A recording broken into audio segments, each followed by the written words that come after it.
ایک نردوش کی ہتیا کرنے والا اور ایک بے قصور کو مارنے والا پوری مانوتا کا قاتل ہے۔ 2000 مسلمانوں کا خون بہانے والے آج ملک کے بڑے بڑے عہدوں پر براجمان ہیں۔ اللہ کی عدالت کا انصاف باقی ہے۔ ایک انسان کی ہتیا کرنے والا اگر پوری مانوتا کا قاتل ہے تو سوچو میرے بھائیوں، ہزاروں لوگوں کے خون کی ہولی کھیلنے والوں کا انجام کیا ہوگا۔ ایک فرعون تھا جو بچوں کو مروا دیا کرتا تھا، ایک فرعون تھا جو بچوں کو قتل کروا دیتا تھا۔ اس وقت ایک فرعون ہے جو بچوں کو بھی مروا رہا ہے، جو عورتوں کو بھی مروا رہا ہے، جو بڑوں کو بھی مروا رہا ہے، جو ہاسپٹلوں کے اوپر بم برسا رہا ہے، جو قبروں سے نکال کر کے مسلمانوں کی قبروں پر بھی بلڈوزر چلا رہا ہے۔ اللہ ایسے ظالموں کو ان کے انجام تک پہنچا دے میرے بھائی۔ اسلام نے نردوش کی ہتیا کرنے کو بہت بڑا پاپ قرار دیا ہے۔ کسی نردوش کی ہتیا کرنا، کسی بے گناہ کا خون بہانا، اسلام اجازت نہیں دیتا ہے کسی بے قصور کی ہتیا کرنے کی۔ اور اگر کوئی کسی کی ہتیا کر دے تو اسلامی قانون میں سزا یہ ہے ہتھیارے کو بھی قتل کیا جائے گا۔ اگر کسی نے کسی کی جان لے لی تو قاتل کو بھی قتل کر دیا جائے گا۔ ہاں، جس کی ہتیا ہوئی ہے، جس کا مرڈر ہوا ہے، اگر اس کے گھر والے معاف کر دیں الگ بات ہے۔ اگر معاف کر دیں اور دیت لے لیں، جو ایک بڑا اماؤنٹ ہوتا ہے، لاکھوں میں اماؤنٹ ہوتا ہے، وہ اماؤنٹ لے کر کے وہ معاف کر دیں الگ بات ہے، ورنہ قاتل کی بھی گردن ماری جائے گی، قاتل کو بھی قتل کیا جائے گا۔ اسلام بہت سخت ہے اس معاملے میں۔ اسلام میں کسی نردوش کی ہتیا کرنے کی اجازت نہیں ہے۔ من قتل نفسا بغیر نفس او فساد فی الارض فکأنما قتل الناس جميعا۔ ایک نردوش کی ہتیا کرنے والا اور ایک بے قصور کو مارنے والا پوری مانوتا کا قاتل ہے۔ اللہ کے نبی کے پاس ایک صحابی آئے، آ کر کے انہوں نے سوال کیا، ای الذنب اعظم عند اللہ، اے اللہ کے نبی، اللہ کے نزدیک سب سے بڑا گناہ کیا ہے؟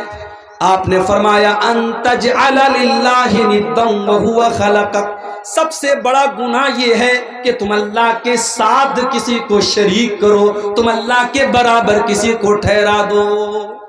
شرک کرنا دنیا کا سب سے بڑا گناہ ہے۔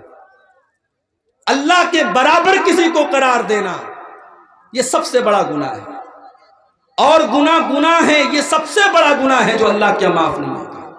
اگر کوئی انسان شرک کر کے دنیا سے جائے گا، اگر بغیر توبہ کی اللہ کیا جائے گا، اس کی بخشش نہیں ہو سکتی۔ ان اللہ لا یغفر ان یشرک بہ ویغفر ما دون ذلک لمن یشاء، اللہ تعالیٰ شرک کو معاف نہیں کرے گا۔ شرک سے چھوٹے جو گناہ ہیں اللہ ان کو معاف کر دے گا، مگر شرک کو اللہ تعالیٰ معاف نہیں کرے گا۔ انہ من یشرک باللہ فقد حرم اللہ علیہ الجنہ ومأواہ النار وما للظالمین من انصار، جو شرک کرے گا اللہ فرماتا ہے ہم نے جنت حرام کر دی اس کے اوپر، وہ کبھی جنت میں داخل نہیں ہوگا، وہ جہنمی ہے، وہ جہنم میں جائے گا۔ شرک کرنے والا جہنم میں جائے گا۔ یہ دسمبر کی آج 30 تاریخ ہے۔ 5 دن پہلے ہمارے عیسائی مذہب کا ایک تہوار تھا، عیسائی بھائیوں کا ایک تہوار تھا، کرسمس کا تہوار۔ ہمارے کچھ مسلمان بھائیوں کو اس تہوار پر سدبھاونا اور بھائی چارہ دکھانے کا بڑا شوق چڑھ جاتا ہے، اور وہ سوشل میڈیا کے اوپر اور اپنے دوستوں کے، اپنے واٹس ایپ کے اسٹیٹس پر اور اپنے دوستوں کو میسج میں کیا لکھ کے بھیجتے ہیں؟ میری کرسمس۔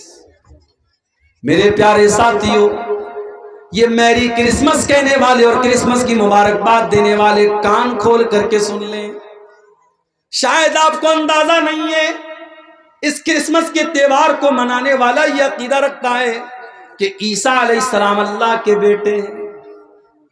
اچھا، اللہ کے بیٹے کیوں مانتے ہو؟ عیسائی سے پوچھو تم اللہ کا بیٹا کیوں مانتے ہو؟ وہ کہے گا عیسیٰ علیہ السلام بغیر باپ کے پیدا ہوئے۔ وہ یہاں تک بولے گا کہ آپ کے آخری نبی، جس کو آپ آخری نبی مانتے ہیں، وہ بھی ماں اور باپ دونوں کے ذریعے پیدا ہوئے، مگر ہم جس کو اللہ کا بیٹا مانتے ہیں ان کا کوئی باپ نہیں۔ اس کا مطلب ان کا باپ نعوذ باللہ اللہ تھا۔ قرآن میں اللہ نے جواب دیا ان مثل عیسیٰ عند اللہ کمثل آدم خلقہ من تراب۔ اے عیسائیو، اگر بغیر باپ کے پیدا ہونے والے عیسیٰ کو تم اللہ کا بیٹا مانتے ہو تو اے عیسائیو ذرا آدم کے اوپر غور کرو۔ آدم کی تو نہ کوئی ماں تھی اور آدم کا تو نہ کوئی باپ تھا۔ آدم کو اللہ تعالیٰ نے مٹی سے پیدا کیا اور اللہ نے کہا ہو جا اور آدم ہو گئے۔ اگر آدم کو اللہ بغیر ماں کے اور بغیر باپ کے پیدا کر سکتا ہے تو اے عیسائیو اللہ عیسیٰ کو بغیر باپ کے کیسے پیدا نہیں کر سکتا؟ اور میری ماں اور بہنوں، کبھی موقع ملے تو قرآن کا 16واں پارہ اٹھا کے سورہ مریم کی تلاوت غور سے پڑھو۔ سورہ مریم کو یہ وہی آیتیں تھیں جو حبشہ کے دربار میں جب حضرت جعفر نے پڑھی تھی تو لوگوں کی آنکھوں میں آنسو آ گئے۔ اس میں ذرا پڑھو کہ کس طریقے سے حضرت مریم کی کردار کی عظمت اللہ تعالیٰ نے بیان کی۔ اذ ارسلنا الیہا روحنا فتمثل لها بشرا سویا۔ یاد کرو جب میں نے اپنے فرشتے کو مریم کے پاس بھیجا اور فرشتہ انسان کی شکل میں مریم کے پاس آیا۔ قالت، حضرت مریم نے کہا تو دور ہو جا مجھ سے، اگر تو اللہ سے ڈرنے والا ہے میرے قریب نہ آنا، تو دور ہو جا، تو کون ہے میں نہیں جانتی، میرے قریب نہ آنا، اگر تو اللہ سے ڈرنے والا ہے تو مجھ سے دور ہو جا۔ قال انما انا رسول ربک لاہب لک غلاما زکیا۔ فرشتہ بولا اے مریم تم ڈرو نہیں، میں اللہ کا فرشتہ ہوں اور میں تم کو خوشخبری سنانے آیا ہوں۔ تمہارے پیٹ سے ایک بچہ پیدا ہونے والا ہے، عیسیٰ پیدا ہونے والے، اللہ کا نبی پیدا ہونے والا ہے۔ قالت انا یکون لی غلام ولم یمسسنی بشر ولم اک بغیا۔ حضرت مریم نے کہا مجھے بیٹا کیسے پیدا ہوگا، میرا تو نکاح بھی نہیں ہوا ہے اور آج تک مجھے کسی انسان نے ٹچ نہیں کیا ہے اور میں کوئی بچلن عورت بھی نہیں ہوں، مجھے بیٹا کہاں سے پیدا ہوگا، تم کیسی بات کر رہے ہو؟ قال کذالک قال ربک هو علی حی ولنجعلہ آیۃ للناس ورحمۃ منا۔ فرشتے نے کہا اے مریم یہ اللہ کا آرڈر ہے، یہ اللہ کا آدیش ہے، یہ اللہ کا فرمان ہے، اللہ نے کہہ دیا ہے تجھے بیٹا ہونے والا ہے تو ہو جائے گا۔ اللہ کے لیے کچھ بھی مشکل نہیں ہے، کچھ بھی اللہ کے لیے مشکل نہیں ہے، اللہ کے لیے سب آسان ہے، تجھے بیٹا پیدا ہوگا، یہ اللہ کا فیصلہ ہو چکا ہے۔ فَحَمَلَتْهُ فَانْتَبَذَتْ بِهِ مَكَانًا قَصِيًّا۔ حضرت مریم اللہ تعالیٰ کے حکم سے پریگننٹ ہو گئی، گربھوتی ہو گئی، ان کے پیٹ میں عیسیٰ علیہ السلام پلنے لگے۔ جب ان کو احساس ہوا کہ میں پیٹ سے ہو گئی تو وہ بیت المقدس سے کچھ دوری پر جا کر کے رہنے لگی، کچھ دوری پر جا کر کے وہ گزر بسر کرنے لگی۔ فَأَجَاءَهَا الْمَخَاضُ إِلَى جِذْعِ النَّخْلَةِ۔ بچے کی پیدائش کا ٹائم قریب آیا، لیبر پین کا ٹائم، جو درد زے جس کو بولتے ہیں، بچے کی پیدائش کا ٹائم قریب آیا۔ حضرت مریم ایک کھجور کے پیڑ کے پاس جا کر کے سہارا لیتی ہیں اور سوچنے لگتی ہیں کل یہ بچہ پیدا ہوگا، لوگ میرے کیریکٹر پر سوال اٹھائیں گے، لوگ میرے کردار پر سوال اٹھائیں گے۔ ایک عزت دار عورت کو اپنے کردار اور اپنی آبرو سے بڑھ کر کے کسی چیز کی چنتا نہیں ہوتی۔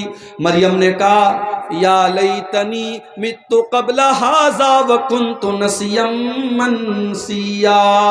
اے کاش میں مر گئی ہوتی، اے کاش مجھے کوئی جاننے والا نہ ہوتا، میں بھولی بسری ہو گئی ہوتی، مجھے کوئی یاد کرنے والا نہ ہوتا۔ فناداها من تحتها الا تحزنی قد جعل ربک تحتک سریا۔ اللہ کے فرشتے نے آواز دی اے مریم گھبراؤ نہیں، بچہ پیدا ہونے والا ہے۔ اے مریم تمہیں پیاس لگے گی، ذرا اپنے نیچے دیکھو، اللہ نے نہر جاری کر دی ہے، نہر جاری کر دی، تم کو پانی کی کوئی کمی نہیں ہوگی۔ وَهُزِّي إِلَيْكِ بِجِذْعِ النَّخْلَةِ تُسَاقِطُ عَلَيْكِ رُطَبًا جَنِيًّا۔ اور اے مریم اس پیڑ کو ذرا پکڑ کر کے ہلاؤ، تو پکی ہوئی کھجوریں تم پر گریں گی، کھجور کھاؤ اور پانی پیو اور اللہ کا شکر ادا کرو۔ اس سے علماء نے یہ استدلال کیا ہے کہ حضرت عیسیٰ کی پیدائش دسمبر کے مہینے میں نہیں ہو سکتی، کیونکہ کھجور کے پکنے کا جو ٹائم ہوتا ہے وہ مئی اور جون کا مہینہ ہوتا ہے۔ حضرت عیسیٰ کی پیدائش مئی اور جون کے مہینے میں ہوئی ہے، دسمبر کے مہینے میں نہیں ہوئی ہے۔ فَإِمَّا تَرَيِنَّ مِنَ الْبَشَرِ أَحَدًا فَقُولِي إِنِّي نَذَرْتُ لِلرَّحْمَنِ صَوْمًا فَلَنْ أُكَلِّمَ الْيَوْمَ إِنسِيًّا۔ فرشتے نے کہا اے مریم اگر کوئی انسان تم کو نظر آ جائے تو کہنا کہ میں اللہ کے لیے میں نے نظر مانی ہے، اشارے سے کہنا کہ میں کسی سے بات نہیں کروں گی، کسی سے بات چیت مت کرنا۔ عیسیٰ پیدا ہو گئے، حضرت مریم نے اپنے بچے کو گود میں لیا، فَأَتَتْ بِهِ قَوْمَهَا تَحْمِلُهُ قَالُوا يَا مَرْيَمُ لَقَدْ جِئْتِ شَيْئًا فَرِيًّا۔ حضرت مریم اپنے دودھ پیتے بچے کو اپنی گود میں لیتی ہیں اور اپنی قوم کے سامنے آتی ہیں۔ قوم کے لوگ دیکھتے ہیں کہ کنواری مریم کی گود میں بچہ کہاں سے آ گیا۔ کہا اے مریم تو کنواری تھی، تیری تو شادی بھی نہ ہوئی تھی، یہ بچہ تو کہاں سے لے کے آ گئی؟ اے مریم تو نے بہت بڑا پاپ کیا ہے۔ یا اخت ہارون ما کان ابوک امرأ سوء وما کانت امک بغیا۔ اے مریم تو ہارون کی بہن ہے۔ حضرت مریم کے کوئی بھائی تھے، ان کا نام ہارون تھا۔ اے مریم تو ہارون کی بہن ہے، تیرا باپ بھی نیک انسان ہے، تیری ماں بھی نیک عورت ہے، تیری ماں بھی بدچلن نہیں ہے۔ اے مریم تو بدچلن کیسے ہو گئی؟ پتہ یہ چلا یہ 3 رشتے بڑے خاص ہوتے ہیں۔ لڑکیاں اگر بگڑتی ہیں تو ان 3 رشتوں کا بہت بڑا رول ہوتا ہے۔ جس گھر کے لڑکے بگڑ جائیں، جس گھر کی مائیں بگڑ جائیں اور جس گھر کا باپ بگڑ جائے، اس گھر کی لڑکیوں کو بگڑنے میں دیر نہیں لگے گی۔ اگر لڑکی کا بھائی صحیح ہے، اگر لڑکی کا باپ صحیح ہے اور اگر لڑکی کی ماں صحیح ہے تو لڑکیوں کے بگڑنے کے چانس بہت کم ہیں۔ لیکن بھائی گڑبڑ ہے، ماں گڑبڑ ہے اور باپ گڑبڑ ہے تو لڑکیوں کے بگڑنے کے چانس بہت زیادہ ہیں۔ لوگوں نے کہا اے مریم تو ہارون جیسے نیک انسان کی بہن ہے، تیرا باپ بھی نیک انسان ہے، تیری ماں بھی شریف عورت ہے، تو نے یہ غلط کام کیسے کر دیا؟ فَأَشَارَتْ إِلَيْهِ، حضرت مریم نے اپنے بچے کی طرف اشارہ کیا۔ قَالُوا كَيْفَ نُكَلِّمُ مَنْ كَانَ فِي الْمَهْدِ صَبِيًّا۔ قوم کے لوگوں نے کہا اے مریم اس دودھ پیتے بچے سے ہم کیا بات کریں، یہ کیا بولے گا، تو کیوں نہیں بتاتی ہے کس کا بچہ ہے؟ قال انی عبد اللہ آتانی الکتاب وجعلنی نبیا وجعلنی مبارکا اینما کنت واوصانی بالصلاة والزکاة ما دمت حیا۔ اللہ کی قدرت دیکھو کہ حضرت عیسیٰ ابھی دودھ پیتے بچے ہیں، ماں کی گود سے بول پڑے، اپنی قوم کو جواب دیا۔ ماں کے کردار پر لوگوں نے الزام لگایا، اللہ نے اس دودھ پیتے بچے کو اپنی ماں کے ڈیفنس میں کھڑا کر دیا۔ جو عورت اپنی شرمگاہ کی حفاظت کرے گی، اپنی آبرو کی حفاظت کرے گی، اللہ اس کے دامن پہ کبھی داغ لگنے نہیں دے گا۔ اللہ جب ضرورت پڑے گی اس کی بے گناہی کو بیان کر دے گا۔ مریم کی بے گناہی کو بیان کرنے کے لیے اللہ نے دودھ پیتے بچے کو اپنی ماں کی گود میں حضرت مریم کو اللہ تعالیٰ نے، حضرت عیسیٰ کو اللہ تعالیٰ نے زبان دے دی، اور وہ بچہ اپنی ماں کی گود سے کیا بولا؟ پہلا جملہ کیا بولا؟ انی عبداللہ، میں اللہ کا بندہ ہوں۔ عیسیٰ نے یہ نہیں کہا I am son of God، انہوں نے کہا I am slave of اللہ، میں اللہ کا بندہ ہوں۔ کتنے بڑے افسوس کی بات ہے، عیسائی کہتے ہیں ہم عیسیٰ کو مانتے ہیں، ان کے چرچ کے باہر عیسیٰ مسیح کا فوٹو لگا ہے، ان کے چرچ کے باہر عیسیٰ علیہ السلام کے اقوال لکھے ہوتے ہیں، مگر عیسائی قوم دنیا کی وہ قوم ہے میرے بھائی جس نبی سے اتنی محبت کا دعویٰ کرتی ہے۔ اس نبی نے پیدا ہونے کے بعد سب سے پہلا سینٹنس جو ان کے منہ سے نکلا ہے، جو سب سے پہلا شبد ان کے منہ سے نکلا ہے، انہوں نے کہا میں اللہ کا بندہ ہوں۔ اور عیسائی کہتے ہیں بندہ نہیں تھے، عیسیٰ تو اللہ کے بیٹے تھے، وہ اللہ کا بیٹا مانتے عیسیٰ علیہ السلام۔ اور ابھی ہمارے پڑوسی ملک کے ایک عیسائی پادری کا میں نے بیان سنا، اس نے کہا ہم کسی نبی کا میلاد نہیں مناتے ہیں، مسلمان اس غلط فہمی میں نہ رہیں، ہم عیسیٰ کو ایز اے پروفٹ نہیں مانتے ہیں، ہم کرسمس پر اللہ کے بیٹے کا جنم دن مناتے ہیں، اللہ کے بیٹے کا جنم دن مناتے ہیں، ہم عیسیٰ مسیح ایز اے پروفٹ ایک نبی کی حیثیت سے ہم ان کا میلاد نہیں مناتے۔ عیسیٰ علیہ السلام پیدا ہونے کے بعد کہہ رہے ہیں میں اللہ کا بندہ ہوں، اللہ نے مجھ کو نبی بنایا ہے، اللہ نے مجھ کو برکت والا بنایا ہے، میں جہاں بھی رہوں گا برکت رہے گی، اور اللہ نے مجھ کو نماز کا حکم دیا ہے، مجھ کو زکوٰۃ کا حکم دیا ہے، جب تک میں زندہ رہوں گا میں نماز پڑھتا رہوں گا، میں زکوٰۃ دیتا رہوں گا، وَبَرًّا بِوَالِدَتِي، اور اللہ نے مجھے اپنی ماں کے ساتھ اچھا سلوک کرنے کا حکم دیا ہے، وَلَمْ يَجْعَلْنِي جَبَّارًا شَقِيًّا، اللہ نے مجھے بدبخت نہیں بنایا، اللہ نے مجھے سرکش نہیں بنایا، میں اللہ کا نیک بندہ ہوں، اللہ نے مجھے نبی بنایا ہے۔ یہ عیسیٰ ابن مریم کا واقعہ ہے، قرآن کے 16ویں پارے کے اندر موجود ہے۔ لیکن آج عیسائی مذہب کے ماننے والے جب کرسمس کا تہوار مناتے ہیں تو دنیا کو یہ بتاتے ہیں کہ ہم اللہ کا بیٹا، اللہ کے بیٹے کی ہم پیدائش کی خوشی مناتے ہیں، اور ہمارا مسلمان نوجوان اور کالج میں پڑھنے والی ہماری مسلمان لڑکیاں وہ اپنی سہیلیوں کو اور اپنے دوستوں کو فیس بک کے اوپر اور سوشل میڈیا پر میری کرسمس لکھ کے بھیجتے ہیں، میری کرسمس لکھ کے بھیجتی ہیں، کرسمس کی مبارکباد دیتی ہیں۔ ارے مسلمان، تو کتنا بے غیرت ہو چکا ہے، تو کتنا بے غیرت ہو چکا ہے، جس تہوار پر تیرے اللہ کو گالی دی جا رہی ہے، اس سے بڑھ کے اللہ کے لیے کوئی گالی نہیں ہو سکتی میرے بھائی۔ اگر اللہ کا بیٹا کسی کو قرار دیا جا رہا ہے، یہ اللہ کو گالی دی جا رہی ہے، اور اللہ تعالیٰ خود کہتا ہے، جب آدم کا بیٹا کہتا ہے کہ میں نے کسی کو اپنا بیٹا بنا لیا، تو آدم کا بیٹا مجھے تکلیف پہنچاتا ہے، انسان مجھے تکلیف پہنچاتا ہے۔ اللہ کا صبر دیکھو، اللہ کا برداشت دیکھو، اللہ کو گالی دی جاتی ہے پھر بھی اللہ ان کو کھلاتا ہے، پلاتا ہے، روزی دیتا ہے۔ مسلمانوں، تمہارے رب کو گالی دی جائے، تمہارے رب کو برا بھلا کہا جائے، اور تم کرسمس کے تہوار پر مبارکباد دے رہے ہو۔ ابھی کلکتہ میں میں تھا، پرسوں کلکتہ میں جب میں داخل ہوا، ایئرپورٹ سے نکلا، میں باہر دیکھا بڑے بڑے پنڈال لگے ہوئے ہیں، بڑے بڑے پنڈال لگے ہوئے ہیں، اور وہاں کے علاقے کے مسلمان لیڈروں کے بڑے بڑے فوٹو بینر پہ لگے ہیں، اور کرسمس کی مبارکباد دی جا رہی ہے، اور کرسمس کے بڑے بڑے فنکشن ہو رہے ہیں، اور مسلمان ان پروگراموں کو ارینج کر رہا ہے۔ میں بڑے صاف الفاظ میں، کلکتہ میں میری تقریر تھی، میں نے کہہ دیا ہمیں نہیں کرنی ایسی پالیٹکس، ہمیں نہیں چاہیے ایسے نیتا، ہمیں نہیں چاہیے ایسے لیڈر جو پالیٹکس کے لیے اسلام کا سودا کر دیں، ایمان کا سودا کر دیں، توحید سے کمپرومائز کر لیں۔ ہمیں نہیں آنا ایسی پالیٹکس میں، اگر پالیٹکس میں آنا ہے تو آؤ، مگر اپنے ایمان اور اپنی توحید کو بچا کے رکھو میرے بھائی۔ ایمان ایک ایسی دولت ہے، اس کی قیمت پر دنیا کی کوئی دولت ہم نہیں لے سکتے، اس کو قربان کر کے دنیا کی کوئی دولت ہم نہیں لے سکتے۔ اللہ کو گالی دی جا رہی ہے، اللہ ناراض ہوتا ہے جب کسی کو کہا جاتا ہے اللہ کا بیٹا ہے۔ جانتے ہو اللہ کتنا ناراض ہوتا ہے؟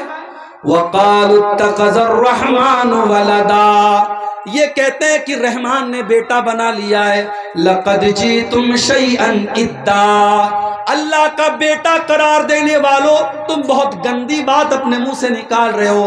تَكَادُ السَّمَاوَاتُ يَتَفَطَّرْنَ مِنْهُ وَتَنشَقُّ الْأَرْضُ وَتَخِرُّ الْجِبَالُ هَدًّا، اتنی خطرناک بات تم اپنے منہ سے نکال رہے ہو کہ زمین پھٹ جائے، آسمان پھٹ جائے اور پہاڑ گر جائیں تو اتنی بڑی بات نہیں ہے، جتنی بڑی بات یہ ہے ان دعوا للرحمن ولدا، اللہ کا بیٹا کسی کو قرار دینا یہ بڑی خراب بات ہے، بہت بری بات ہے۔ تو شرک سب سے بڑا گناہ ہے میرے بھائی، ہمیں اپنے آپ کو اور اپنے بچوں کو بھی شرک سے بچانا ہے۔ میری مائیں بہنیں جو بیٹھی ہیں وہ بھی سن لیں، بچوں کا عقیدہ بچانا آپ کی ذمہ داری ہے۔ بچے کو نظر لگ گئی، آپ ٹیکا لگاتی ہے، ٹیکا کیوں لگاتی ہیں آپ؟ پوچھئے، آپ جامعۃ الامام بخاری آپ کے قریب میں ہے، پوچھئے وہاں کے شیخ الحدیث آئے ہیں، وہاں کے علماء اور وہاں کے ٹیچرز آئے ہیں، ان سے پوچھئے آپ کہ یہ بچوں کو نظر کا جو ٹیکا لگایا جاتا کہ یہ جائز ہے؟ یہ جائز نہیں ہے۔ بچہ بیمار ہو گیا، کسی نے آپ سے کہا دھاگا پہنا، تو دھاگا پہنا دیا آپ نے، تعویذ پہنا دیا آپ نے، یہ بھی شرک ہے میری ماؤں بہن، یہ بھی شرک ہے۔ اور اللہ کے نبی کی حدیث ہے من علق تمیمۃ فقد اشرک، جس نے تعویذ پہنا، جس نے تعویذ لٹکایا اس نے شرک کیا۔ اگر اپنے بچوں کو آپ تعویذ پہنا رہے ہیں، پڑھتے رہو، رفع الیدین کر کے نماز پڑھتے رہو، سینے پر ہاتھ باندھتے رہو اور آمین زور سے بولتے رہو، مگر تم اہل حدیث نہیں ہو سکتے، تم سلفی نہیں ہو سکتے جب تک تمہارا عقیدہ درست نہیں ہے، تمہاری توحید صحیح نہیں۔ اپنی توحید کی حفاظت کرو میرے، اپنے بچوں کی توحید کی حفاظت کرو۔ ابراہیم علیہ السلام جیسا پیغمبر دعا کرتا ہے وَجُنُبْنِي وَبَنِيَّ أَن نَّعْبُدَ الْأَصْنَامَ، اے اللہ تو مجھے بھی بت پرستی سے بچانا اور میری اولاد کو بھی تو شرک سے بچانا، میری اولاد کہیں بت پرستی میں نہ پڑ جائے، میری اولاد کہیں شرک میں نہ پڑ جائے۔ اگر ابراہیم جیسے پیغمبر کو اپنی اولاد کی چنتا ہے تو آپ کو بھی چنتا ہونی چاہیے، آپ کو بھی فکر ہونی چاہیے اپنی اولاد۔ اور آگے بڑھیے، نبی اکرم سے پوچھا گیا سب سے بڑا گناہ کیا ہے؟ آپ نے فرمایا کہ اللہ کے برابر کسی کو قرار دینا۔ پوچھا گیا اے اللہ کے نبی اس کے بعد سب سے بڑا گناہ کیا ہے؟ آپ نے فرمایا ان تقتل ولدک خشیۃ ان یطعم معک، اپنی اولاد کو قتل کر دو اس ڈر سے کہ وہ تمہارے ساتھ کھائے گی۔ آج کل نعرہ لگتا ہم دو ہمارے دو، تیسرا آ جائے گا تو کھلائیں گے کہاں سے؟ تو کھلاتا ہے کیا؟ تیری اوقات ہے؟ تیری اوقات ہے تو کھلائے گا؟ نہیں۔ اگر یہ سمجھتے ہو کہ تم اپنے بچوں کو کھلا رہے ہو، اس غلط فہمی کو دور کر لو میرے بھائی۔ وَلَا تَقْتُلُوا أَوْلَادَكُمْ خَشْيَةَ إِمْلَاقٍ، اپنی اولاد کو قتل نہ کرنا، کبھی اپنی اولاد کو یہ سوچ کر کے قتل نہ کرنا کہ ہم ان کو کہاں سے کھلائیں گے۔ نحن نرزقہم وإیاکم، ان کو بھی روزی ہم دیتے ہیں اور تم کو بھی روزی ہم دیتے ہیں۔ اولاد کی روزی اولاد لے کے آتی ہے۔ کبھی غور کرنا شادی کے پہلے آپ کتنا کماتے تھے اور شادی کے بعد پھر آپ کتنا کمانے لگے، اور جب بچہ پیدا ہوا اگر ایمانداری سے بات کرو، بچہ پیدا ہونے کے بعد اللہ تعالیٰ اور روزی میں برکت دیتا ہے، کیونکہ بچہ جب پیدا ہوا اپنا مقدر وہ لے کے آیا، دوسرا بچہ پیدا ہوا اپنا مقدر لے کے آیا۔ بچے اپنی روزی اپنا مقدر لے کے آتے ہیں، یہ کبھی مت سمجھنا میرے بھائیوں کہ اپنے بچوں کو تم کھلا رہے۔ اور اگر ہاں بیٹی پیدا ہوئی آپ کے گھر میں، میرے گھر میں جب تیسری بیٹی پیدا ہوئی، ہمارے مدرسے میں ایک LIC والا آیا، اس کو کسی نے بتا دیا مولانا صاحب جب بیٹی پیدا ہوئی ہے۔ اس نے کہا مولانا صاحب بیٹی پیدا ہوئی؟ میں نے کہا ہاں۔ وہ مجھ کو سمجھانے لگا آپ کی بیٹی ابھی بڑی ہوگی، شادی کرنا پڑے گا، بہت خرچہ آئے گا، اس کو پڑھانا ہوگا، یہ کرنا ہوگا، آپ یہ پالیسی لے لیجئے 18 سال، ابھی آپ دھیرے دھیرے پیسہ جمع کریں گے، 18 سال بعد آپ کو اتنا پیسہ ملے گا، جب آپ کی بیٹی جوان ہوگی آپ کے پاس شادی کے لیے پیسہ ہو جائے گا۔ یعنی آج بیٹی پیدا ہوتی نہیں ہے کہ لوگوں کے ماتھے پر چنتا کی لکیریں آنے لگتی ہیں، لوگ پلان بنانے لگتے ہیں 18 سال بعد۔ وجہ کیا ہے میرے بھائیوں؟ آج بیٹیوں کو بوجھ بنا دیا گیا ہے۔ آج بیٹی اگر پیدا ہو جائے تو ماں باپ کا چہرہ بھی اداس ہو جاتا ہے کہ تو بہت بڑی ذمہ داری میرے گھر میں آ گئی۔ بیٹا ہوتا تو کما کے لاتا، یہ تو بیٹی آ گئی، اب تو اس کی شادی بھی کرنا ہوگا، اس کو پڑھانا بھی ہوگا، اس کے اوپر خرچ کرنا ہوگا، اور شادی کے موقع میں لمبا چوڑا جہیز بھی دینا پڑے گا۔ میرے بھائیوں، ہم نے اپنے رسم و رواج کی وجہ سے اور اپنے جھوٹے رسم و رواج کی وجہ سے ہم نے بیٹیوں کو بوجھ بنا دیا ہے۔ معاف کرنا، بیٹی بوجھ نہیں ہے، بیٹی لعنت نہیں ہے، بیٹی تو رحمت ہوتی ہے، بیٹی تو جنت کا ٹکٹ لے کر کے آتی ہے۔ اللہ کے نبی فرماتے ہیں من آل جاریتین حتی تبلغا جاء یوم القیامت انا وہو کہاتین۔ آپ نے اپنی دونوں انگلیوں سے اشارہ کر کے فرمایا کہ دو بیٹیوں کو جس نے پالا اور دو بیٹیوں کی جس نے صحیح طریقے سے پرورش کی، وہ جنت میں اپنے نبی کے ساتھ رہے گا، وہ قیامت کے دن اس طریقے سے نبی کے ساتھ آئے گا جیسے یہ دونوں انگلیاں ایک دوسرے کے ساتھ آتی ہیں۔ مگر آج 2024 شروع ہونے والا ہے، ایک دن کے بعد 2024 شروع ہو جائے گا۔ ہمارا بھارت چاند پر پہنچ چکا ہے، چندریان ہمارا بھارت کا چاند پر پہنچ چکا ہے، مگر آج بھی ہر سال ہمارے بھارت میں ہزاروں کی تعداد میں بیٹیاں اپنی ماں کے پیٹ میں مار دی جاتی ہیں۔ ایبارشن کرایا جاتا ہے، ان بیٹیوں کو ماں کے پیٹ میں مار دیا جاتا ہے۔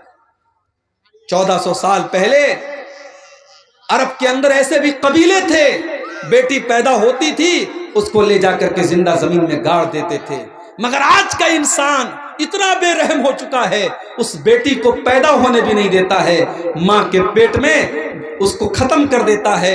اور آپ جا کر کے یوٹیوب پر آپ دیکھیے، جب ایبارشن کیا جاتا ہے تو بڑی بے رحمی سے اس معصوم بچی کو یا بچے کو ماں کے پیٹ میں اس کے ٹکڑے ٹکڑے کیے جاتے ہیں، اس کے بدن کا قیمہ قیمہ کر دیا جاتا ہے، اور وہ بیچارہ بچہ جو ابھی پروسیس میں تھا، ابھی پیدا ہونے والا تھا، ابھی ماں کے پیٹ میں تھا، اس کو دواؤں کے ذریعے اور آپریشن کے ذریعے ختم کر دیا جاتا ہے۔ میرے پیارے ساتھیوں، اولاد کو قتل کرنا یہ بہت بڑا پاپ ہے، اور اگر اولاد کو قتل کرنا بہت بڑا پاپ ہے تو ایک بات اور مجھے کہنے دیجئے، اولاد جہاں آپ کی 10 سال کی ہوئی، 12 سال کی ہوئی، بچوں کو مدرسے سے چھڑا کر کام پہ لگا دینا، بچوں کی تعلیم سے چھڑا کر ان کو کام پہ لگا دینا، یہ بھی اولاد کو قتل کرنے کے برابر ہے۔ اگر آپ اپنے بچوں کی تعلیم پر توجہ نہیں دیتے، اپنے بچوں کو پڑھانے کے منہ پر توجہ نہیں دیتے، میں کہتا ہوں 2 روٹی کی جگہ آدھی روٹی کھاؤ، 2 ٹائم کے بجائے 1 ٹائم کھانا کھاؤ، مگر اپنے بچوں کی تعلیم سے کمپرومائز مت کرو۔ آپ کا بیٹا پڑھے گا، کل ترقی کرے گا اور آپ کی زندگی میں سکون لائے گا، اور آپ اگر اپنے بچے کی تعلیم چھڑا کر کے اس کو دنیا کے کام میں لگا دیں گے تو کل وہ آپ کو گالی دے گا، جب زمانے کے تقاضوں سے وہ ٹکرائے گا اور اسے لگے گا کاش میں پڑھا لکھا ہوتا، تو اپنے باپ اور ماں کو وہ گالی دے گا۔ میرے بھائیوں، کبھی بھی اپنے بچوں کی تعلیم اپنی معاشی مشکلات کی وجہ سے مت چھڑاؤ، کوشش کرو کہ بچہ ہمارا تعلیم جاری رکھے۔ بچوں کی تعلیم چھڑا کر کے ان کو کام میں لگانا یہ بھی اولاد کو قتل کرنے کے برابر ہے۔ اس دور میں ہم جانتے ہیں جو لڑکا پڑھا لکھا نہ ہو اس کی زندگی بڑی پریشانی کی ہوتی ہے، وہ کہیں کوئی نوکری نہیں کر سکتا، کہیں وہ کوئی کسی چیز میں حصہ نہیں لے سکتا۔ آج اپنے بچوں کی تعلیم پر توجہ دینا بھی ضروری ہے۔ اور آگے بڑھیے، تیسری چیز، اللہ کے نبی سے پوچھا گیا کہ پھر سب سے بڑا گناہ کیا ہے؟ آپ نے فرمایا انتو زانیہ حلیلۃ جارک، اپنے پڑوسی کی بیوی کے ساتھ زنا کرنا۔ زنا کرنا تو کسی بھی عورت کے ساتھ حرام ہے، مگر پڑوسی کی بیوی کے ساتھ زنا کرنا یہ زیادہ بڑا گناہ ہے، کیونکہ پڑوسی کے اوپر بھروسہ کرتا ہے، پڑوسی کے اوپر وشواس کرتا ہے۔ اگر پڑوسی کی بیوی کے ساتھ اور پڑوسی کی بیٹی کے ساتھ اور پڑوسی کی بہن کے ساتھ کوئی غلط کام کرتا ہے تو یہ اس کے پڑوس کا اس نے حق مارا ہے، اس نے پڑوسی کے ساتھ حق تلفی کی ہے، پڑوسی کا بڑا حق ہے۔ میرے بھائیوں، یہ زنا کو تیسرا بڑا گناہ قرار دیا گیا۔ آج زنا بھی عام ہو رہا ہے۔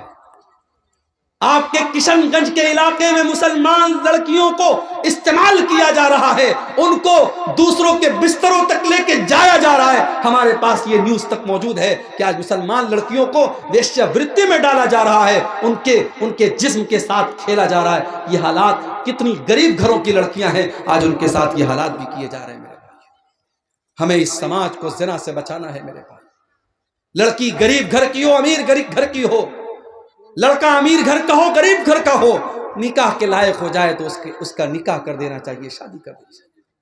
اور شادی کے راستے میں جو رکاوٹیں، ختم کرو ان کو۔ یہ صحابہ کا دور نہیں ہے، یہ تابعین کا دور نہیں ہے، یہ فتنوں کا دور ہے۔ اگر آپ نے اپنے بچوں اور بچیوں کی صحیح ٹائم پر شادی نہیں کی تو فتنے پیدا ہوں گے، اور اللہ کے نبی فرما چکے ہیں۔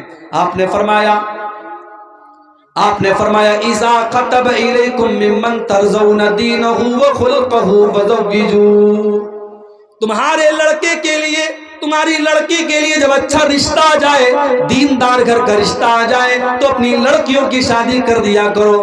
الا تفعلوا، اگر تم ایسا نہیں کرو گے، تکن فتنۃ فی الارض، تو زمین کے اندر فتنہ پھیل جائے گا، وفساد عریض، اور بہت بڑا فساد پھیل جائے گا۔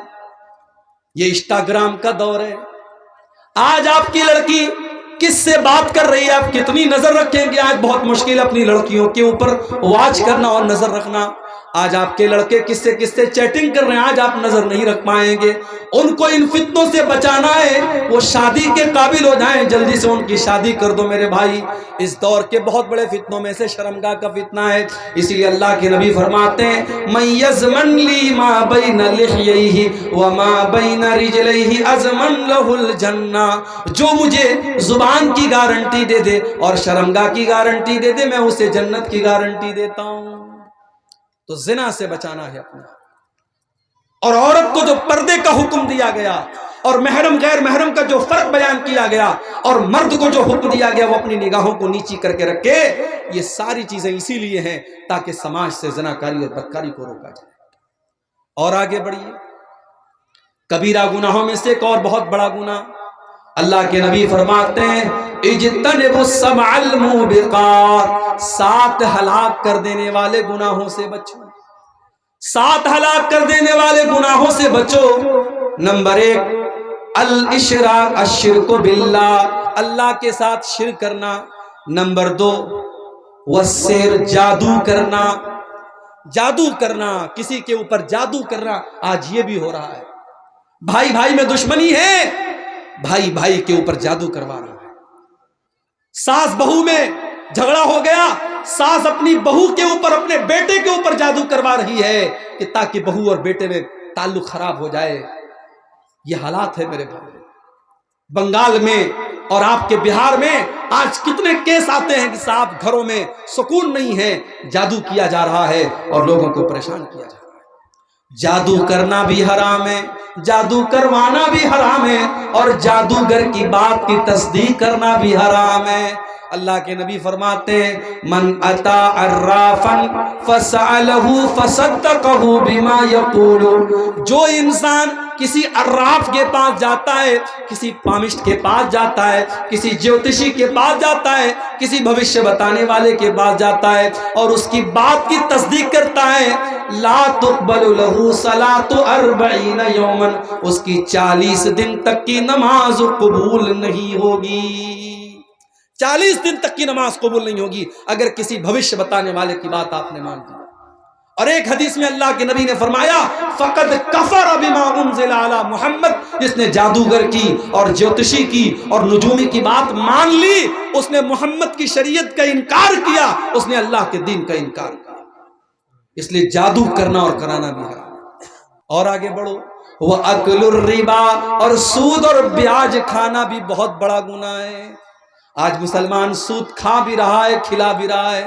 آپ کے اسی بہار میں بندھن لون کے نام سے، عورتوں کے نام سے کتنے لوگ لون لے رہے ہیں. 1 لاکھ لون لے کر کے 1,10,000 دے رہے ہیں. میرے بھائی جس طریقے سے سود لینا حرام ہے اسی طریقے سے سود دینا بھی حرام ہے. اللہ کے نبی فرماتے ہیں لعن اللہ آکل الربا وموکلہ وکاتبہ وشاہدیہ. آپ نے فرمایا کہ سود کھانے والا، سود کھلانے والا، سود کی گواہی دینے والا اور سود لکھنے والا، سب پر اللہ کی لعنت ہو. اور آگے آپ نے یہ بھی فرمایا وَهُمْ سَوَاءٌ، یہ سب کے سب برابر ہیں. کھانے والا اور کھلانے والا برابر ہے. اس لیے میرے بھائی سود اور بیاج سے اپنے دامن کو بچا کے. جانتے ہو اتنا بڑا گناہ ہے سود اور بیاج کا کھانا کہ اللہ قرآن میں کہتا ہے فَإِن لَمْ تَفْعَلُوا فَأْذَنُوا بِحَرْبٍ مِّنَ اللَّهِ وَرَسُولِهِ. اے بیاج کھانے والو، اے بیاج کھورو، اے سود کھورو، اگر تم اپنے بیاج کھانے سے باز نہیں آؤ گے تو اللہ سے جنگ کرنے کے لیے تیار ہو جاؤ، اس کے رسول سے جنگ کرنے کے لیے تیار ہو جاؤ. ارے کون ہے جس کے اندر اللہ سے جنگ کرنے کی طاقت ہے؟ کون ہے جس کے اندر اللہ سے لڑائی کرنے کی طاقت ہے؟ تو سود کھانا بھی بہت بڑا گناہ ہے. اور جب سود کی بات آئی ہے تو ایک بات اور بتاتا ہوں، سٹا اور جوا کھیلنا بھی حرام ہے. انما الخمر والمیسر والانصاب والازلام رجس من عمل الشیطان. شراب پینا اور جوا کھیلنا اور غیر اللہ کے آستانے پر جا کر کے وہاں سر جھکانا اور پانسے کے تیر نکالنا قسمت کا حال معلوم کرنے کے لیے، یہ سب گندے کام ہیں، یہ سب شیطان کے کام ہیں. ان سے بچو تبھی تم کامیاب ہو سکتے. پتہ یہ چلا کہ جوا کھیلنا بھی شیطان کا کام ہے. کسی زمانے میں تاش کے پتوں سے جوا کھیلا جاتا تھا. اب موبائل کا دور آ گیا، اب ٹیکنالوجی کا دور آ گیا، اب انٹرنیٹ کے اوپر بہت سارے ایپ آ گئے۔ ابھی کرکٹ کا ورلڈ کپ چل رہا تھا، ایک ایک بال کے اوپر سٹا کھیلا جا رہا تھا۔ آج کتنے سارے ایپ ہیں جس کے اندر جوا کھیلنے کی اور سٹا کی الگ الگ شکلیں آ رہی ہیں۔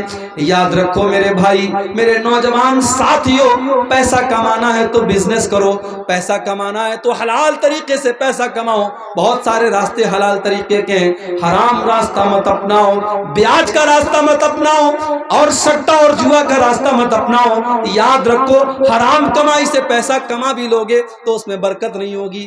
اللہ کے نبی فرماتے ہیں یاتی علی الناس زمان لا یبالی المرء من این اخذ المال، ایک ایسا زمانہ لوگوں پر آنے والا ہے جب لوگ پرواہ نہیں کریں گے کہ پیسہ حلال طریقے سے کما رہے یا حرام طریقے سے کما رہے۔ جانتے ہو بنارس میں ساڑی کا کاروبار ہوتا ہے، جانتے ہوں گے آپ لوگ؟ ساڑی کے کاروبار میں بنارس میں کسی زمانے میں ساڑیوں میں فیگر چلتا تھا، مور کی تصویر بنی ہے، کوے کی تصویر بنی ہے، چڑیا کی تصویر بنی ہے۔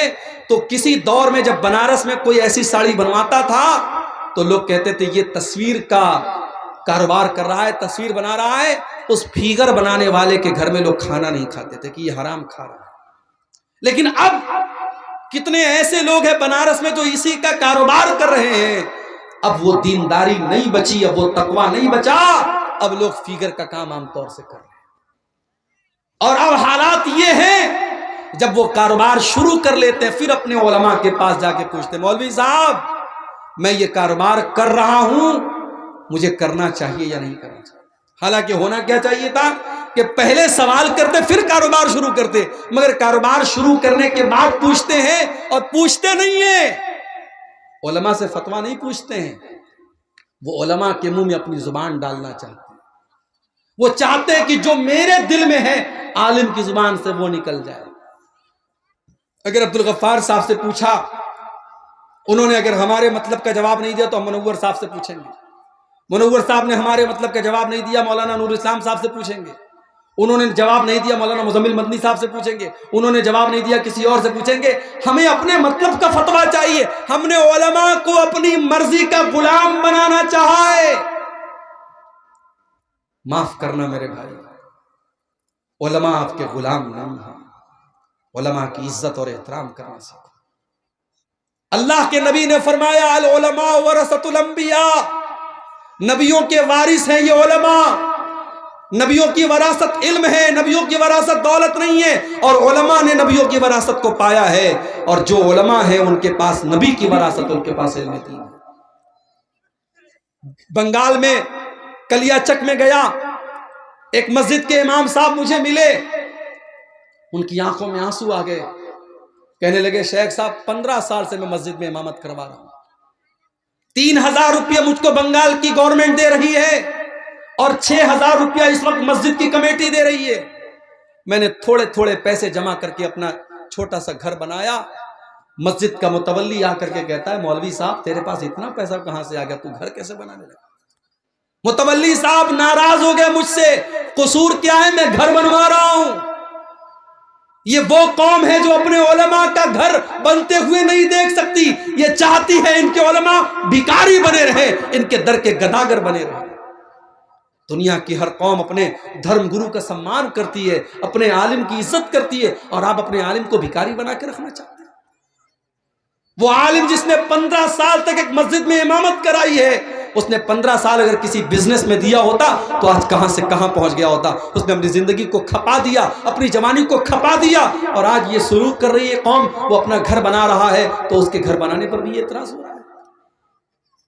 میرے بھائی یہ ڈھکوسلے بند کر دو، علماء کے پیسے میں بڑی برکت ہوتی ہے۔ تمہارے گھر کا کام 5000 میں نہیں چل سکتا، عالم کے گھر کا کام 5000 میں کیسے چلے گا؟ 5,000 میں آج علماء کو تنخواہیں دے کر کے لوگ مسجدوں میں امامت کروا رہے ہیں، مدرسوں میں پڑھوا رہے ہیں۔ اور اتنا ہی نہیں، امام صاحب کے لیے مسجد میں چھوٹی سی کوٹری بنائی گئی۔ امام صاحب کی کوٹری اتنی چھوٹی سی رکھی جاتی ہے کہ امام صاحب پیر پھیلا کے سوئیں تو سر الگ دیوار میں لڑے، پیر الگ دیوار میں لڑے، اتنی بڑی بس کوٹری ہونی چاہیے۔ کیا مجال ہے کہ امام صاحب اپنی فیملی کے ساتھ رہ سکیں؟ امام صاحب 6 مہینے میں چھٹی لے کے تب جائیں گے فیملی سے ملنے کے لیے۔ امام صاحب کے بچے اپنے باپ کے رہنے کے باوجود یتیمی کی زندگی گزارے، اس کی بیوی بیوہ کی زندگی گزارے، اور ہم اور آپ اپنی بیویوں کے ساتھ، اپنے بچوں کے ساتھ عیش و آرام کی زندگی گزارے. یہ کون سا انصاف ہے میرے بھائی؟ اگر آپ کو اپنی فیملی کے ساتھ رہنے کا ادھیکار ہے، اگر آپ کو اپنے بیوی بچوں کے ساتھ رہنے کا ادھیکار ہے، تو اس عالم دین کو بھی اپنے بیوی بچوں کے ساتھ رہنے کا ادھیکار ہے. اس کے بچوں کو جیتے جی یتیم کیوں بناتے ہو؟ اس کی بیوی کو جیتے جی بیوہ کیوں بناتے ہو؟ اگر اپنی مسجدوں میں اپنے اماموں کے کمرے بناتے ہو تو کان کھول کر کے سن لو. اگر ذرہ برابر اپنے عالم کی عزت کرتے ہو تو اس عالم کے لیے ایک فیملی کوارٹر کا بھی انتظام کرو. اور ایک بات اور کہہ دوں، علماء فرشتے نہیں ہیں. یہ علماء آپ کے بیچ کے انسان ہی ہیں. جو تقاضے آپ کے ساتھ ہیں ان کے ساتھ ہیں، جو کمزوریاں آپ کے ساتھ ہیں ان کے ساتھ ہیں. اگر آپ گناہ اور غلطی کے کام کرتے ہیں اور کر سکتے ہیں، علماء سے بھی سرزد ہو سکتا، ان کو فرشتہ مت سمجھنا. لیکن اگر علماء سے غلطی ہو جائے تو ان کی اصلاح کی کوشش کرو. تمہیں نظر آ گیا فلاں عالم نے کوئی غلط کام کر دیا، اکیلے میں لے جا کے سمجھا دو مولوی صاحب، سماج پر بڑا غلط اثر پڑے گا. ہمارے یہاں تو صاحب بال کی کھال نکالی جاتی ہے. امام صاحب نے اگر سجدہ تھوڑا لمبا کر دیا، عشاء کی نماز تھوڑی لمبی پڑھا دی، ہم چائے کی دکانوں پہ بیٹھ کے اور پان کی دکانوں پہ بیٹھ کے تبصرہ کرتے ہیں، صاحب مولوی صاحب نے نماز بڑی لمبی پڑھا دی. تمہارے باپ کا نوکر ہے، تم سے پوچھ کے نماز پڑھائے گا. عزت نہیں ہے آپ کی نظر میں علماء کی. ذرا سی کوئی بات ہوئی ہم پھٹ سے کہتے ہیں ہم اس امام کے پیچھے نماز نہیں پڑھیں گے. تیرے نماز نہ پڑھنے سے کیا اس امام کی امامت خطرے میں پڑ جائے گی؟ فتنے نہ پیدا کرو میرے بھائی، اپنے علماء کی عزت کرو، ان کی غیبت نہ کیا کرو، ان کی برائی نہ کیا کرو. علامہ ابن عساکر نے لکھا ہے لحوم العلماء مسمومہ، علماء کے گوشت زہریلے ہوتے ہیں. کیا مطلب؟ جب ہم کسی کی غیبت کرتے ہیں، شریعت کہتی ہے ہم اس اپنے مرے ہوئے بھائی کا گوشت کھاتے ہیں. جب ہم کسی کی غیبت کرتے ہیں گویا ہم اس کا گوشت کھا رہے ہیں. جب ہم علماء کی غیبت کرتے ہیں تو سمجھو ہم زہریلا گوشت کھا رہے ہیں، یعنی اس کا گناہ اور زیادہ پڑے گا، کیونکہ آپ ایک عالم کی غیبت کر رہے ہیں. اپنی زبان کی حفاظت کرو میرے بھائی، علماء کا مقام دو، علماء کی قدر کرو. کبیرہ گناہوں میں سے گناہ یہ بھی ہے میرے بھائیو، سود کھانا اور بیاج کھانا. وَأَكْلُ مَالِ الْيَتِيمِ، اور یتیم کا مال کھانا. یتیم کا مال جس طریقے سے بھی کھایا جا رہا ہے، یتیم کا مال کھانے والے کان کھول کر کے سن لیں. ان الذین یأکلون اموال الیتامی ظلما انما یأکلون فی بطونہم نارا. جو لوگ یتیم کا مال کھا رہے ہیں وہ اپنے پیٹ میں جہنم کی آگ بھر رہے ہیں. یتیم بیچارہ بے سہارا ہوتا ہے. یتیم ہو سکے تو یتیم کی مدد کر دو، ہو سکے تو یتیم کو سہارا دے دو. یتیم کا مال ہڑپنے کی کوشش کرو. بھائی کا انتقال ہو گیا، بھتیجے یتیم ہیں. جس چچا کو قرآن کی آیت کبھی نہیں یاد آئی، شریعت کبھی یاد نہیں آئی، بھائی مر گیا شریعت یاد آ گئی. بھتیجے سے بولا بے تیرے باپ کا انتقال ہو گیا، اب دادا کی پراپرٹی میں تیرا کوئی حصہ نہیں بنتا. چچا لوگ آپس میں بانٹ لیتے ہیں. وہ یہ نہیں سوچتے کہ اگر ہمارا بھائی زندہ ہوتا تو آج ان یتیم بچوں کا حق مرتے ہوئے نہیں دیکھ سکتا تھا. اگر آج بھائی مر گیا ہے اور شریعت کا اگر یہ قانون ہے کہ بھائیوں کے رہتے ہوئے بھتیجے حصے دار نہیں بنتے، تو ایسے موقع پر چچا لوگوں کی انسانیت کہاں چلی جاتی ہے میرے؟ اگر اس چچا کے اندر ذرہ برابر انسانیت ہے، وہ اپنے باپ سے جا کے گئے ٹھیک ہے شریعت میں حق نہیں بنتا ہے، مگر جتنا حق ہمیں مل رہا ہے اتنا ہی ہمارے ان بھتیجوں کو بھی آپ دیجئے تاکہ ان کے ساتھ نا انصافی نہ. اور دادا کو بھی چاہیے، دادا کو اللہ تعالیٰ نے یہ آپشن دیا ہے، وہ اپنی پراپرٹی کا 1/3 حصہ اپنے ان یتیم پوتوں کے حق میں وصیت کر سکتا ہے، وہ کر کے جائے تاکہ ان یتیموں کا حق نہ مارا جائے. میرے بھائی کسی یتیم کا کبھی حق مت مارنا. کسی کی زمین پر ناجائز قبضہ کر لینا بھی کبیرہ گناہ ہے. اللہ کے نبی فرماتے ہیں من ظلم شبرا من الارض، جس نے ایک بالشت زمین کسی کی ہڑپ لی. ایک بالشت سمجھتے ہیں یہ ہاتھ کے پنجے کا جو ناپ ہوتا ہے اس کو ایک بالشت بولتے ہیں. ایک بالشت یعنی ایک بالشت کتنا ہوتا ہے؟ میرے خیال سے آدھا فٹ بھی نہیں ہوتا ہے. آدھا فٹ بھی اگر کسی کی زمین آپ نے ناجائز ہڑپ لی، اللہ کے نبی فرماتے ہیں تُوِّقَهُ مِن سَبْعِ أَرْضِينَ یوم القیامہ، 7 زمینوں کا طوق اس کی گردن میں ڈالا جائے۔ یا بھائی بہن کا پورا حصہ ڈکار لیتا ہے، بہن کو ماں کا زیور تو ملتا ہے، مگر باپ کی زمین اور جائیداد میں سے بھائی لوگ کہتے ہیں نہیں صاحب تمہارا نہیں بنتا، تم کو نہیں دیں گے۔ اگر بہن مانگ لے تو بھائی ناراض ہو جاتے ہیں، کہتے ہیں اگر تجھے ہم حصہ دیں گے ہم ساری زندگی تجھ سے بات نہیں کریں گے۔ بہنوں کو ان کا حصہ نہیں دیا جاتا۔ ہم آج کہتے ہیں نا کہ عدالت میں مسلم پرسنل لا کو ختم کرنے کی بات ہو رہی ہے اور کامن سول کوڈ کی بات ہو رہی ہے، پہلے اب مسلم پرسنل لا پر ہم خود تو عمل کریں۔ مسلم پرسنل لا یہ کہتا ہے کہ باپ اگر مر گیا ہے اور 1 لاکھ روپیہ چھوڑ کے گیا ہے اور 2 بہنیں اور 1 بھائی کو چھوڑ کے گیا ہے تو 50,000 بھائی کو ملے گا اور 25,000 دونوں بہن کو ملے گا۔ لیکن یہاں تو پورا 1 لاکھ بھائی ڈکار جاتا، بہن کو 1 پیسہ نہیں دیتا ہے۔ یاد رکھو میرے بھائی، اگر آپ نے کسی کی وراثت ہڑپ لی، وَتَأْكُلُونَ التُّرَاثَ أَكْلًا لَمًّا وَتُحِبُّونَ الْمَالَ حُبًّا جَمًّا، تم لوگوں کی وراثت سمیٹ سمیٹ کے کھا جاتے ہو اور مال سے بہت محبت کرتے ہو۔ کلا، کر لو ایسا کرنے والے کر لو، ایک دن ایسا آئے گا اللہ کی بارگاہ میں تم کو انصاف دینا پڑے گا، تم کو حساب دینا پڑے گا۔ کبیرہ گناہوں میں گناہ اور ہے میرے بھائی، قذف المحصنات الغافلات المؤمنات، کسی پاک دامن عورت کے اوپر جھوٹی تہمت لگانا۔ زنا کرنا بہت بڑا پاپ ہے، اور کسی پاک دامن عورت کے اوپر یا مرد کے اوپر زنا کی تہمت لگانا بھی بہت بڑا پاپ ہے۔ اگر کسی کے اوپر آپ نے جھوٹی تہمت لگائی ہے اور اس تہمت کو ثابت نہیں کر پائے تو شریعت کیا کہتی ہے؟ ان الذین یرمون المحصنات ثم لم یاتوا باربعۃ شہداء فاجلدوہم 80 جلدہ، اگر کسی بے گناہ عورت پر تم نے زنا کی تہمت لگائی ہے اور 4 گواہ نہیں ہے تمہارے پاس تو الزام لگانے والے کو 80 کوڑے مارے جائیں گے۔ اور آگے کیا فرمایا؟ وَلَا تَقْبَلُوا لَهُمْ شَهَادَةً أَبَدًا، اس کی گواہی کبھی قبول نہیں کی جائے گی۔ تو یہ بھی بہت بڑا گناہ ہے کسی پاک دامن عورت پر جھوٹا الزام لگانا۔ اور آگے بڑھیے، ریاکاری کرنا، دکھاوے کے لیے نماز پڑھنا، دکھاوے کے لیے دان دینا، دکھاوے کے لیے روزہ رکھنا، دکھاوے کے لیے قرآن پڑھنا، ریاکاری بھی بہت بڑا گناہ ہے۔ فَوَيْلٌ لِّلْمُصَلِّينَ الَّذِينَ هُمْ عَنْ صَلَاتِهِمْ سَاهُونَ، ایسے نماز پڑھنے والوں کے لیے بربادی ہے، ویل ہے جہنم ہے جو لوگوں کو دکھانے کے لیے نماز پڑھتے ہیں۔ الَّذِينَ هُمْ يُرَاءُونَ، جو دکھاوے کے لیے نماز پڑھتے ہیں، جو دکھاوے کے لیے کوئی عمل کرتا ہے، اللہ کہتا ترکتہ وعملہ، میں اس کے عمل کا ثواب نہیں دیتا، میں چھوڑ دیتا ہوں، جا تو نے جس کو دکھانے کے لیے عمل کیا ہے جا کے اس سے ثواب دے۔ اسی طریقے سے میری پیاری ماں بہنوں، 1-2 باتیں اور بیان کر کے بات ختم کرتا ہوں۔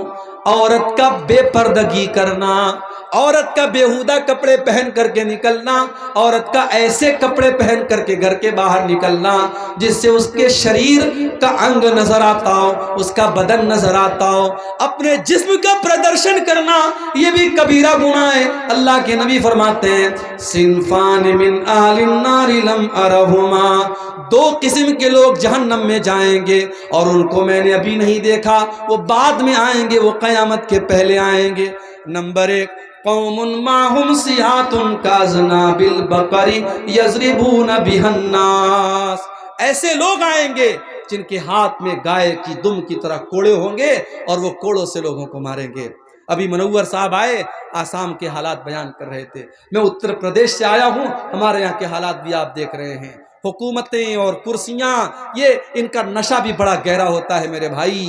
مگر راحت اندوری کا بڑا مشہور شعر ہے، جو صاحب مسند ہے کل نہیں ہوں گے، جو صاحب مسند ہیں کل نہیں ہوں گے، کرایہ دار ہیں ذاتی مکان تھوڑی ہے، یہ کرسیاں، یہ عہدے، وَتُعِزُّ مَن تَشَاءُ وَتُذِلُّ مَن تَشَاءُ وَتُؤْتِي الْمُلْكَ مَن تَشَاءُ وَتَنزِعُ الْمُلْكَ مِمَّن تَشَاءُ، اللہ جب چاہتا ہے جس کو چاہتا ہے حکومت دیتا ہے اور جس سے چاہتا حکومت چھین لیتا ہے۔ اللہ کا قانون یہی رہا ہے، زمین پر ظالم کو اللہ تعالیٰ نے پھلنے پھولنے نہیں دیا ہے. اللہ نے کفر کی حکومت کو چلنے دیا ہے, شرک کی حکومت کو چلنے دیا ہے, مگر ظلم کی حکومت کو چلنے نہیں دیا ہے.